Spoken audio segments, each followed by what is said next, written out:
आता कार्यक्रमाचं आपल्याला निमंत्रण आलेलं त्या संदर्भात आपण काय बोलू? आम्हाला मंदिर ट्रस्टकडून अयोध्या मंदिर ट्रस्टकडून निमंत्रण आलेलं आहे. आम्हाला 19 तारखेला बोलवलेलं आहे. म्हणजे 19 तारखेपासूनच आम्ही तिकडे दाखल होणार आहोत आणि आम्ही 23 तारखेपर्यंत आम्हाला निमंत्रणामध्ये आहे की 22 तारखेला मंदिराची प्राणप्रतिष्ठा होईल. 23 तारखेला काही आम्हा मंडळींबरोबर काही विशेष बोलायचं असेल म्हणून कदाचित 23 तारखेपर्यंत आम्हाला मुक्कामाच्या दृष्टीने यावं असं निमंत्रणात आहे.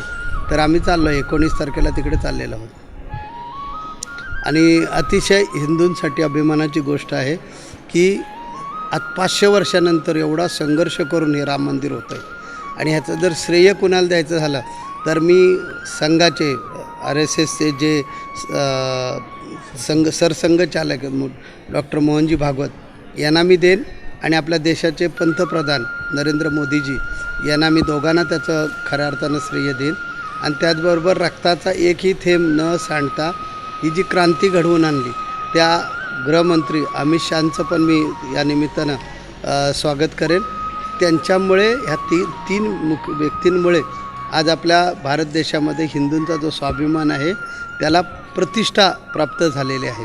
बाकीचे लोक काही वेगळ्या उलट्या चर्चा करत असतात, परंतु ह्या तिघांनी अतिशय सुंदररित्या हा विषय हँडल केलेला आहे. दोघांनी म्हणजे मोहनजी भागवत आणखी नरेंद्र मोदी.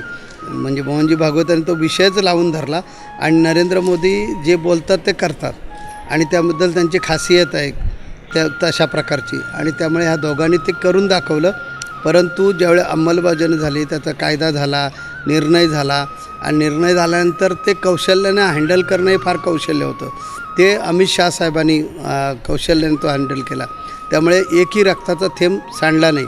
परंतु याच्यासाठी जो क्रांती करावी लागली त्याच्यात हजारो लोकांचे जीव कारसेवकांचे गेले. परंतु हा ज्यावेळी मंदिर बांधूया असा ज्यावेळी निर्णय गव्हर्नमेंटकडून मिळाला किंवा कोर्टाकडून मिळाला त्या तो व्यवस्थितरित्या हँडल करणं हे मोदी साहेब आणि अमित शहानी केलेलं आहे. त्यामुळे त्या दोघांना त्याचं श्रेय द्यावं लागेल.